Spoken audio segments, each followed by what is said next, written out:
હાલ અમદાવાદથી એક ખૂબ જ દુઃખદ સમાચાર સામે આવી રહ્યા છે। અમદાવાદમાં કાયદો અને વ્યવસ્થાની સાવ સ્થિતિ કથળી ગઈ છે। આ અસામાજિક તત્વો બેફામ બન્યા છે તો ખુલ્લેઆમ તલવારો લહેરાવે છે।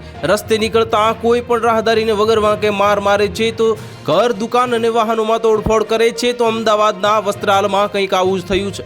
લુખ્ખા તત્વોએ ખુલ્લેઆમ આતંક મચાવીને આ વિસ્તારને બાનમાં લીધો હતો।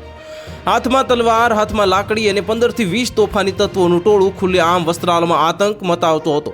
આ વાહનો તોડ્યા, તોફાનમાં તોડફોડ કરી અને રાહદારીઓને વગર વાંકે માર્યા હતા। રાહદારીના વાહનો રોકીને માર્યો છે।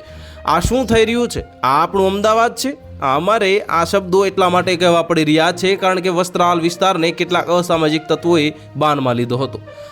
તોફાનોને ભૂલી ગયેલા અમદાવાદને ફરી તોફાન થાય ત્યારે જે માહોલ હોય તેવો માહોલની યાદ આ અસામાજિક તત્વોએ અપાવી દીધી। આ શહેરમાં એક તરફ હોલીદા જે દહન હતું અને આખું શહેર ઘરમાંથી બહાર નીકળી દર્શને ગયું હતું, પણ ઘરની બહાર જાહેર રોડ પર લુખ્ખા તત્વો આતંક મચાવી રહ્યા હતા। કોઈ ડર કે ખોફ ન હોય તે રીતે બેફામ અને તેઓ તોડફોડ કરતા હતા। અંગત અદાવતમાં ગેંગ વોર જેવો માહોલ હતો અને જૂની અદાવતમાં પંકજ ભાવસાર અને સંગ્રામ નામના બે લોકોની ગેંગ એકબીજાને મારવા ફરી રહી હતી।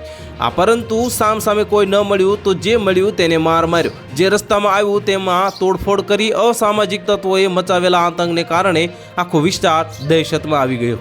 તો હાલ માટે આટલું જ। મળીશું નવી અપડેટ સાથે। જો તમને અમારા વિડીયો પસંદ આવતા હોય તો વિડીયોને લાઇક કરી દેજો, ચેનલને સબસ્ક્રાઇબ કરી બાજુમાં આવેલા બેલ આઇકનને દબાવી દો, જેથી તમને આવા સમાચારની અપડેટ મળતી રહે।